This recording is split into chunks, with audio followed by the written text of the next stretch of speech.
Assalamualaikum warahmatullahi wabarakatuh. Selamat siang Tribuners.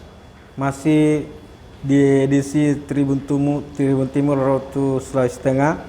Saat ini saya sedang berada di kantor KPU Sigi, kantor KPU Kabupaten Sigi, Sulawesi Tengah, dan telah bersama Ketua KPU Sigi, Pak Hairil SH. Assalamualaikum Pak Hairil. Waalaikumsalam warahmatullahi wabarakatuh. Ini kita agak kepepet waktu ini karena Pak Hairil ini beberapa menit ke depan harus menghadiri acara yang sangat penting, dan memang saat ini kami tiba di KPU Sigi ini menjelang pendaftaran penerimaan pendaftaran calon Bupati Kabupaten Sigi Sulawesi Tengah. Dan kita lihat tadi teman-teman KPU begitu sibuk sekali mempersiapkan agenda pendaftaran yang dilaksanakan besok Pak ya. Dan kami minta kesediaan Pak Hairil untuk berbincang dengan Tribuners seputar perkembangan pilkada di Kabupaten Sigi. Pak Hairil, apa yang bisa kita ceritakan untuk Tribuners kita mengenai pilkada kita kali ini? Ya, baik, terima kasih. Untuk di KPU Kabupaten Sigi saat ini kita tentunya sama ya dengan kabupaten lain lagi mempersiapkan untuk menerima pendaftaran Bapak Paslon Bupati dan Wakil Bupati tahun 2020. Yang dijadwalkan itu mulai besok sampai tanggal 6. Ya, berkaitan dengan persiapan besok, tadi kami sudah melakukan rapat kerja bersama Pokja. Terus hari ini juga kami akan melaksanakan simulasi pendaftaran itu, pendaftaran. Yang kemungkinan besar Bapak Paslon yang akan mendaftar itu sebagaimana LO yang sudah menyerahkan mandat di kita itu ada dua Bapak Paslon. Dua Bapak Paslon ya. Dan informasi sementara besok itu kedua-duanya masuk mendaftar. Oh, di hari pertama gitu Pak ya? Di hari pertama. Berarti di besok pagi-pagi, 10 pagi, ya. sore itu yang satunya lagi. Sebelum Jumat dan sesudah Jumat berarti Pak ya. Kalau persiapan teknis sendiri dari teman-teman KPU mungkin Pak? Dari persiapan teknis, yaitu tadi Pokja kita kan sudah ada. Terus juga Pokja sudah membentuk tim helpdesk yang sudah bekerja beberapa hari sebelum masuk masa pendaftaran dan di backup oleh tim yang kami bentuk untuk mengikuti proses pendaftaran mulai dari pintu masuk sampai ke ruangan ini. Cukup lumayan banyak ya personil yang kita gunakan, tapi semua internal. Internal KPU. Tadi juga kita lihat ada sudah teman-teman polisi di atas di depan sudah berjaga-jaga itu ya. Kendala-kendala yang selama ini Pak Hairil dan teman-teman mungkin hadapi di lapangan gitu. Kalau bicara kendala pastilah ada ya. Cuma sepanjang kita menggunakan regulasi yang ada, terus mencarikan solusi, saya pikir kendala itu bisa teratasi. Ya, dan tentunya juga dalam hal pelaksanaan penyelenggaraan tahapan pemilihan seperti ini kita itu tidak bekerja sendiri. Kita ada Bawaslu, ada pihak kepolisian yang kerap kali melakukan koordinasi terhadap ketika misalnya ada masalah yang dihadapi baik di lapangan maupun di permasalahan-permasalahan teknis. Adakah permasalahan teknis yang sempat dihadapi oleh teman-teman itu? Permasalahan teknis kalau dari sisi aturan itu hanya persoalan memahami regulasi. Tetapi kan di kita kan sifatnya eksekutor ya terhadap regulasi yang ada. Tidak ada kesempatan dan tidak ada diperbolehkan menafsir sendiri. Iya, tidak bisa. Pokoknya jadi makanya kami menggunakan hak koordinasi atau konsultasi ke satu tingkat di atas kami yaitu provinsi. Provinsi pun biasanya melakukan konsultasi atau koordinasi dengan KPU RI. Kalau tadi teman-teman di KPU Kota Palu, dan salah satu yang sempat dikonsultasikan ke KPU RI itu persoalan domisili calon pemilih itu. Mungkin karena kemarin bencana kan mungkin ada perpindahan penyintas dari daerah lain. Adakah juga kasus seperti itu di Sigi nih Pak Hairil? Kalau di Sigi pasca bencana kemarin memang ada pergeseran ya. Pergeseran, tetapi 90 sekian persen ya itu bergeser hanya di seputaran Sigi aja. Iya, Sigi saja. Kalaupun ada yang lain, ada yang di luar Sigi itu tidak banyak. Oke.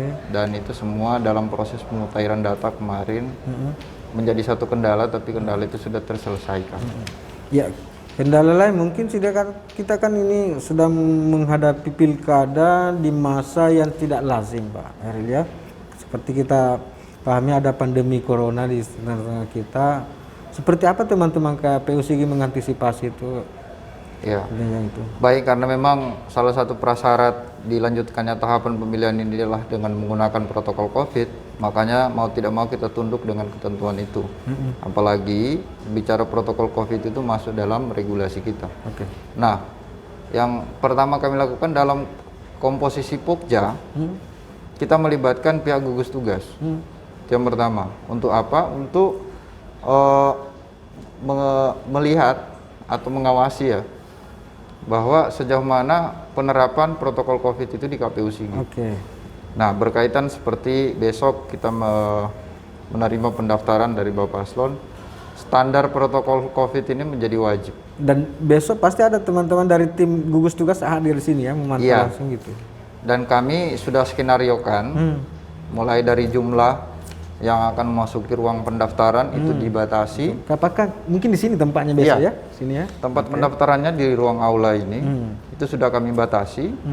Yang pertama Bapak Paslon, terus pimpinan parpol, ketua dan sekretaris. Tapi parpol pengusung ya, bukan pendukung.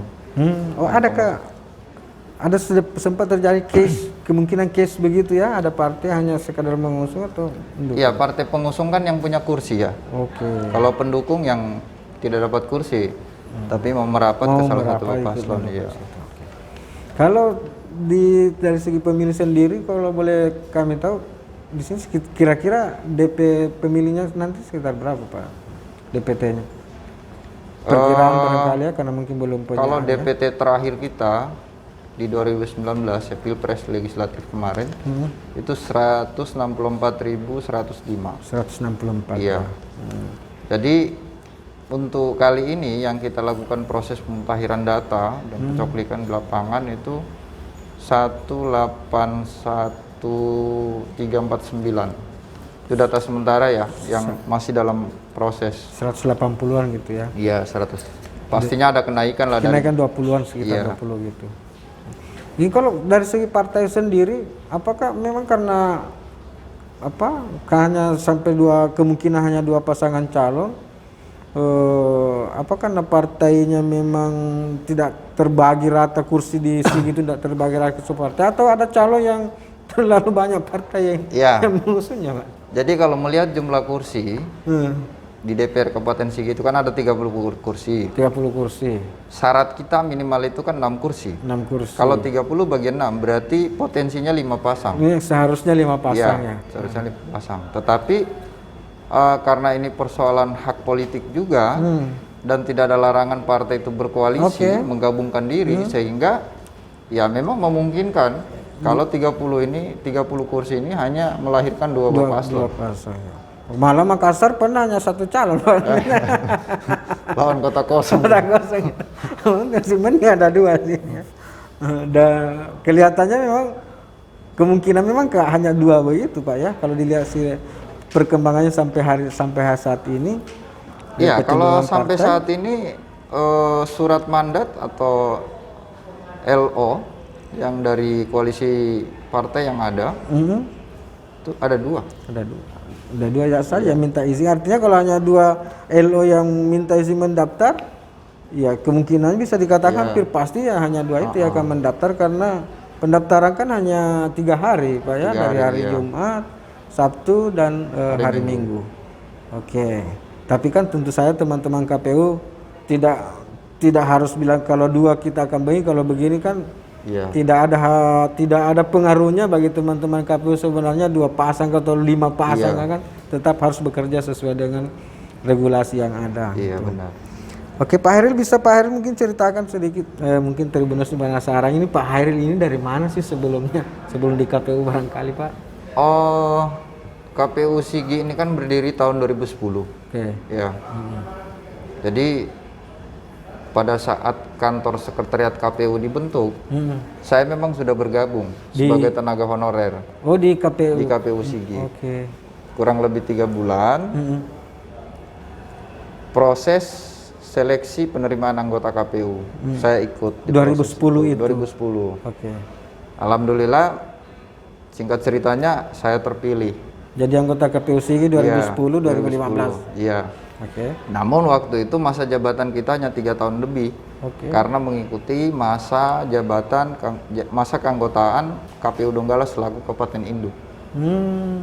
Nah, periode kedua saya tidak sempat lolos. Nah, kali ini periode ketiga. Jadi periode pertama Pak Khairil di KPU Sigi itu 2010-2013. Iya. Jadi Februari 2014. Februari 2014, Iya. kemudian periode 2014-2019 Itu tidak masuk. ikut, 2019 lagi 2024 dan alhamdulillah 2028. Dan langsung jadi ketua gitu. ya. Mungkin karena Artinya ketua kan amanah dari pleno juga. pengalaman. Jadi sebelumnya kita ini gabung di Donggala ya, Kabupaten Donggala itu. Iya. Karena Kabupaten Donggala ini kan melahirkan Kota Palu, Parigi Motong dan Kabupaten Sigi. Oke. Kalau teman-teman yang lain Pak, barangkali Pak, 5 komisioner kita bisa 5 kasih komisioner gambaran kita yang sekarang ya. Iya. Ada 3 sarjana hukum, ya, satu alumni, Dari Unpad semua. Pak? semua dari Unpad, terus biasa. 1 sarjana pendidikan, terus 1 SKM dan magister kesehatan perempuan. Jadi kita ada 5, 4 laki-laki, 1 Sri Kandi. Iya. Oke. Kalau kemarin waktu pilpres kan, pileg kan karena ritme kerja yang begitu berat sampai kita kenal kan banyak sekali penyelenggara yang sakit, tumbang apa dan sebagainya. Kira-kira nanti ini gambaran Pak Khairil kira-kira seperti apa itu? Jadi karena berkaca dari pengalaman kemarin, alhamdulillah Sigi itu hanya, nggak salah ingat ya, 1 yang korban ya. Kami juga sudah mengantisipasi bahwa kami harus menyiapkan dana santunan. Oke. Ya kan, dana santunan. Nah, karena dana santunan ini tidak cukup memadai dan kita tidak bisa memprediksi berapa nanti misalnya ya, tidak diminta-minta, kejadian seperti itu akan terjadi. Sehingga kami bersepakat di tingkatan komisioner itu untuk melakukan kerjasama dengan BPJS Ketenagakerjaan. Oh, betul, Ya, betul. dengan sumber pendanaannya diambil dari masing-masing honorarium ad hoc. Oke. Ya, dan nilainya sangat kecil. Dan itu sudah dibicarakan. Yang penting kan sudah ada antisipasi awal kalau tiba-tiba terjadi apa-apa, teman-teman sudah bisa langsung Benar. melakukan tindakan itu. Sejauh ini sejak tahapan awal sampai sekarang ini adakah yang Pak Khairil dengar teman-teman kita bermasalah dari kesehatan gitu? Alhamdulillah, kalau ya karena namanya kesehatan itu kita tidak bisa prediksi ya kapan sakitnya. Ada juga sih. Ada beberapa orang, tapi itu sifatnya yang terjadi di masa pada saat tahapan kita itu di cut off, ditunda kemarin. Itu ada. Tapi pada saat dilanjutkan kembali, itu alhamdulillah semua dalam kondisi sehat walafiat. Oke, mungkin teknis lagi ini saya mau tanyakan Pak Khairil. Kalau dari segi jumlah TPS barangkali kita bisa dikasih gambaran. Jumlah TPS kita saat ini itu 549. 549. Iya. Oke. Kalau PPK Pak Khairil? PPK kita 15 kecamatan itu personilnya 75 orang. Oh, 15. Terus kalau PPS dari 176 desa itu ada 528 orang. Itu di luar sekretariat ya. Oke. Wah, luar biasa itu ya. Di antara mereka itu kan tidak bisa kita jamin bahwa mereka bisa fit semua sampai hari akhir itu. Itulah penting sekali yang disampaikan Pak Khairil tadi itu, antisipasi awal untuk dari segi kesehatan teman-teman itu. Oke Pak Khairil, mungkin ada pesan-pesan khusus untuk teman-teman Tribuners, untuk warga Sigi, untuk para kandidat dan timnya barangkali Pak Khairil? Ya, kepada seluruhnya baik itu tim maupun media apa tadi? Oke, Tribuners ya.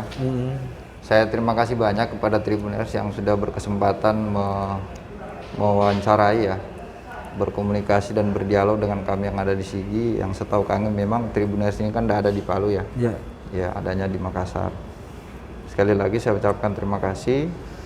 Terus kepada seluruh tim paslon tentunya dan kepada seluruh masyarakat ya yang ada di Kabupaten Sigi, sangat berharap bahwa karena kita di masa pandemi yang menjadi utama itu adalah kesehatan dan keselamatan dulu.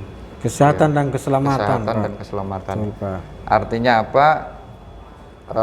Kita menjadi orang yang sehat, orang yang selamat, dan hasilnya tentunya menjadi pemilih yang sehat dan selamat. Ya, kira-kira begitu ya. Pemilih yang sehat dan selamat. Iya. Gitu.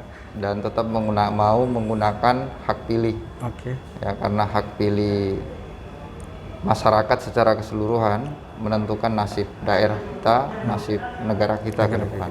Kalau targetnya Pak Hairil? Target kita itu paling tidak kalau di legislatif kemarin 81% sekian.